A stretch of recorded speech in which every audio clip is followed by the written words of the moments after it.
Hello everybody and welcome to the channel on this very hot day in Houston. You can see it's pretty warm and pretty sunny and decently humid. It's not as humid as it's been, but so what we're gonna do today, I got my Zero Breeze little portable air conditioner. I got a lot of requests for additional tests on that thing, and I'm kind of curious how it's gonna perform myself. So as soon as it got hot, I said I would.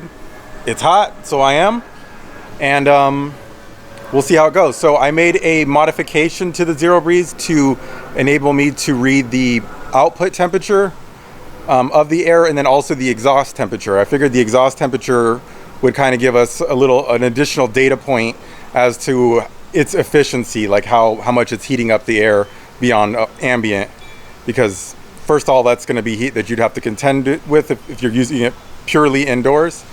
And also, you know, kind of just shows you how well it works. But anyway, let's check it out. All right, so a few things here. Here's my Zero Breeze. I made a slight modification to it by adding these two thermometers. You can see this one here. The wire goes back to right there and it just dangles over right there. I actually ran this setup last night in the bedroom just to make sure everything worked. And I was, of course, in my air-conditioned house, I was seeing temperatures as low as like 56 degrees. But, of course, you know, it was like 75 in the house, 74, 3. So, you know, it's not like I was using it in a hot environment. So, as you can see right now, the temps are about the same, 98, 97.8. And then I also brought this from inside. This is my outdoor temperature sensor, which is actually right here. And it isn't a horrible spot. I think it gets a little bit of a greenhouse effect sometimes, and it like traps heat in there. And then on top of that, it's kind of in direct sunlight. So yeah, clearly that's a terrible spot, but that's where it is, and that's where that data is going to come from. So obviously it feels like 143 out, but no, seriously. So right now where it is, where we are, 93 degrees, 53% humidity. And these are reading a little bit higher. I believe that's because this is on the concrete, which is of course slightly cooler than the rest. So I probably should put this up somewhere. It's almost 100 degrees out and decent humidity. So it's got the Zero Breeze battery that it comes with. I fully charged it last night. One thing I kind of learned about this thing, which kind of sucks, I wanted to do this test yesterday. It only comes with one power cord, and you can't charge this and run it at the same time. So you can either charge the battery with the power cord, or you can run the Zero Breeze with the power cord, but you can't do them both at the same time. At least they say you can't, and you probably can't, I don't know. But it seems like you'd be able to just plug the power into that, but they say you can't do it. Maybe I'll try it, it'll blow up. So got my GoPro here hooked up to an external power supply source. Then we'll just run it until it fails, and come back and check out the footage, and we'll see how it does. They claim it'll run for 3 hours. I'm going to run the fan on maximum just because this is going to be like a worst case scenario. Keeping in mind that with the fans running on maximum, the air is not going to be as cold because the compressor runs at the same speed and everything. It just blows the air out faster, meaning it has less time to cool, meaning it's not as cold. So just another data point to keep in mind. So let's get this going. Okay, so looking at the preview on my phone, it seems like it's gonna be good. So I'm gonna start that recording. And we're just gonna click it on. The battery needs to be turned on first. You do that by holding it down for 2 seconds. And the battery has like a little fan and everything in it. I'll put up the specs for the little battery it comes with too, just so we can know. I think it's I don't know what it is, but it has a decent rating and it's lithium. Let's just see how it actually performs. Fan on high, compressor on. There we go. Let it eat.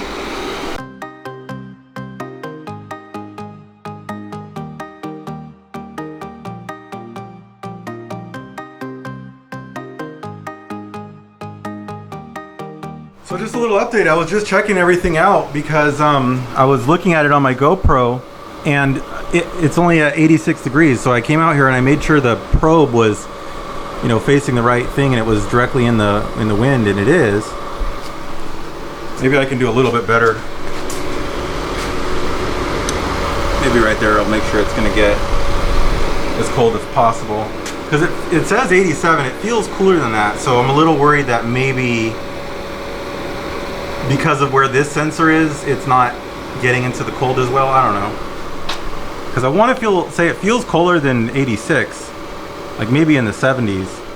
But it looks like actually we're getting lower temps now, so maybe it wasn't in the right spot. So maybe I salvaged the test. We'll see.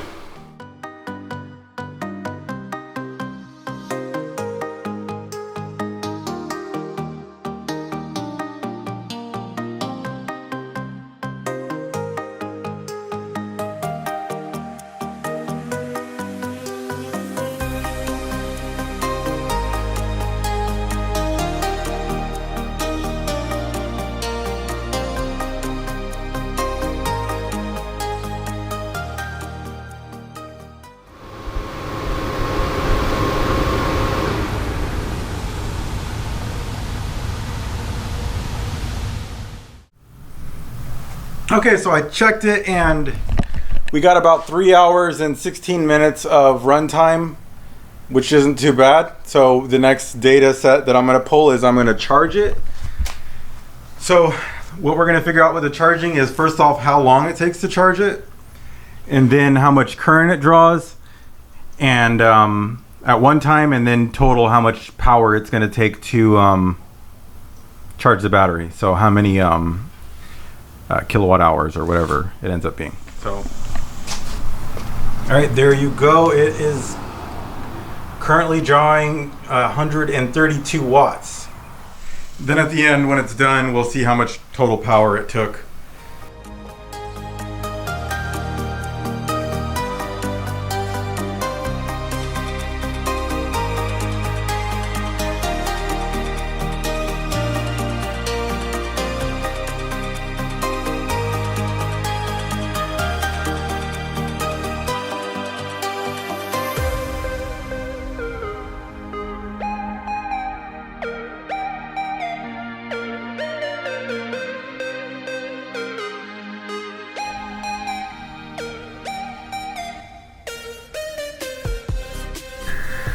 All right, and we are back, and it looks like the battery's charged.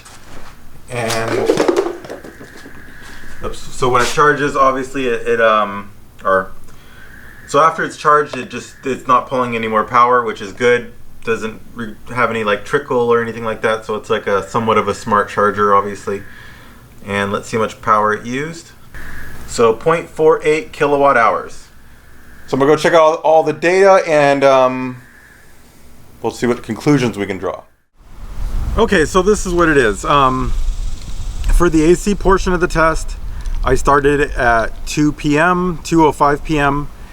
The battery died at 5:21 p.m. So it ran for 3 hours and 16 minutes. Which brings us to our first claim from Zero Breeze, which is how many hours would a full charge battery last? And they say 3.5 to 5 hours. That's not true. I mean, my 3 hours and 15 minutes is really close to 3.5 hours. So maybe, you know, mine was kind of like a worst case scenario type situation. Obviously, if it weren't as warm, the AC compressor would cycle a little bit more and it probably wouldn't use as much power. But it didn't last 3.5 hours. I mean, it was 15 minutes off, so that means whatever you would like it to mean. But I think it's I think that's pretty good. I mean, I think 3 hours is pretty good on the high setting. I don't think that's bad at all. Okay, so let's talk temperatures. This seems to be the big point of controversy for this device. So the coldest temperature we achieved was 82.3 degrees. And keep in mind the ambient temperatures was about 97 degrees. It was in the garage, so it wasn't in direct sunlight or anything. And the humidity was not that bad, 50%. So pretty hot day, pretty hot, humid day. Not the worst day ever, but bad still. The coldest temperature was 82.3, but it averaged about 83 degrees according to what I saw.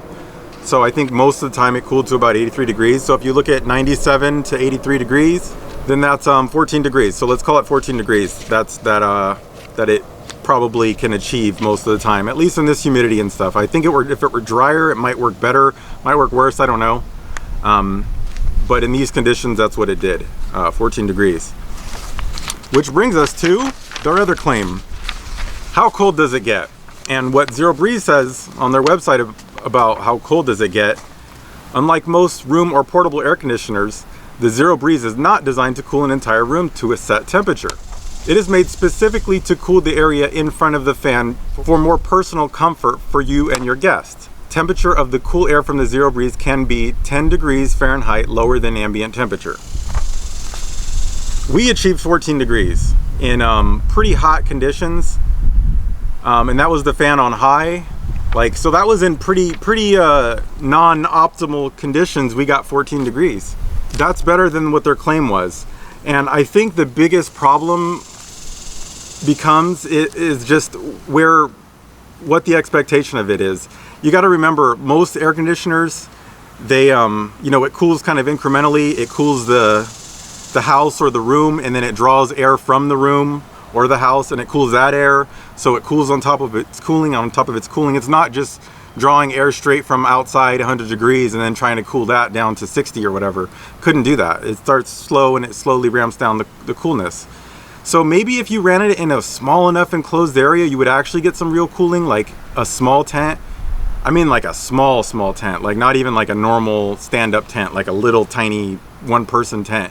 Might be able to cool that down a little bit, assuming it doesn't have direct sunlight on it or something like that. But as far as like cooling the interior of a car, there's not a chance. Clearly you'd want to vent the hot air outside of the car, but you're not going to be able to cool down the interior of a car. Car air conditioners are massive. I don't know what the equivalent of a house air conditioner is, but they are massive. They draw a lot of power, they use a lot of power, and they provide a lot of cooling. As you know, I mean, you can stay cool with your windows rolled down. Like, car ACs are awesome because cars are not insulated very well. It's a bunch of windows. It's like the big greenhouse effect. It just gets hot inside. I mean, that's why the interiors get so hot if you leave the windows rolled up. So yeah, those little things not going to cool an interior of a car. But with that being said, as long as the air is blowing directly on you, it is quite nice and quite refreshing. Like, if you've ever actually been on one, don't expect it to cool down the entire area. It's not going to do that. It cannot cool a space. Unless the space is like a box, it's not going to cool a space. It's going to cool the air coming directly out of the muzzle. If you can get the air in the room or in the car to be maybe not quite as hot as ambient, then yeah, maybe you might be able to cool the area down just a few degrees lower, but really your cooling is only going to come right out of the muzzle. It's not going to come from anywhere else. It's not going to cool down the entire room. If it's not blowing on you, you're not getting cool. So that's my take on it. So the other part of the test is that I did was just the charging, and I did that just like I'm sure it was a curiosity from some people. So we started that test at 8, ended at 12:06 a.m., which was 4 hours and 6 minutes total. It took 0.48 kilowatt hours. The peak draw on that I saw was 141 watts, but the average, of course, being 0.48 kilowatt hours over the 4 hours and 6 minutes is about 120 watts. So about 120 watts that it draws for 4 hours, and your battery's charged up. Clearly there's some energy lost in that conversion. It's having to go from AC to DC, but that's not bad at all. You charge it for 4 hours, you get 3 hours of usage. Not too bad. So I mean, I think the device is okay. From what I understand, it costs like $1,100 now or something like that. I paid $8.99. I'll link some of the video where I originally bought it. I think I paid $8.99 for it, and that was a lot of money. I think for $8.99 it's probably worth it if you don't like being hot and you're just kind of like bougie, like, oh, I can't stand being hot for 5 minutes, and you just always want to have some cool air blowing on you, like me. So it's not bad in that condition. But if you actually think you're going to cool something with it, you're not. You're going to cool yourself. You're going to cool your face. It's not going to cool your car. It's not going to cool your tent. It's not going to do anything else like that. If you think you're going to cool more than one person that's right in front of it, it's not going to do it.